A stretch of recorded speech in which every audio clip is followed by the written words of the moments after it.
大家好，歡迎收睇 Winaway Watch 萬有引力，我係阿 Ben。今日咧同大家睇兩隻咧好有深度啦，好啱紳士風範嘅 Omega 藍調傑作。嗱，如果你中意藍色標盤，但係又喺斯文同型格之間考慮，今日呢兩隻對比咧就啱晒啦。兩隻錶咧雖然都係藍色嘅皮帶、藍色嘅錶面，但係咧性格咧完全唔同啊。左手邊呢隻咧係蝶飛系列，定價咧45,000蚊。呢隻錶嘅直徑咧就41mm， 厚度咧只有10.8mm 啊！嗱，淨重咧只有71個 gram， 非常之輕啊！嗱，呢一隻咧係優雅嘅代表啊，動力儲存顯示咧非常之精緻啊！嗱，之後咧就係到右手邊呢隻 Seamaster Aquatera 嘅150米，呢一隻嘅定價咧就46,800啊！佢嘅直徑咧都係41mm， 但係厚度咧13.2mm 啊，紮實好多，重量咧就95個 gram， 上手咧就比較有份量啊，係一隻運動體閒嘅首選啊。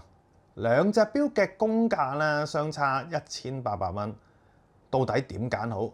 我哋嚟個直觀嘅對比啦。嗱，薄同埋厚嘅分別啦。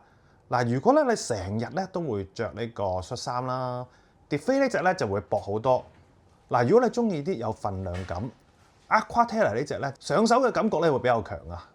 咁動力同埋功能方面啦，Aquatera 呢隻咧用咗8900嘅機芯啦，贏咗咧動力儲存會多少少啊。嗱，而且咧有時區調整，而蝶飛咧8810自動機芯咧就贏咗喺個動力顯示指針。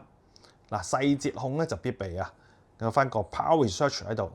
嗱，仲有一樣嘢咧，大家要留意一下，蝶飛咧嘅錶帶咧就採用呢個傳統嘅針扣啊，嗱，勝在夠斯文啦、簡潔啦。而 Aquatera 呢隻咧就用咗呢個摺疊扣嘅，戴落去咧就更加穩陣啦，亦都保護條皮帶咧唔會日日咬，戴落去咧就更加穩陣啊！嗱，呢個咧就睇下你個人嘅喜好去選擇啦。重點嚟啦，嗱，蝶飛呢隻咧係一個斯文款啦，防水咧有30米。應付日常嘅洗手落雨就冇問題嘅。咁而 Aquatera 呢隻咧就有150米嘅防水啊，真係可以攞去游水都冇問題嘅。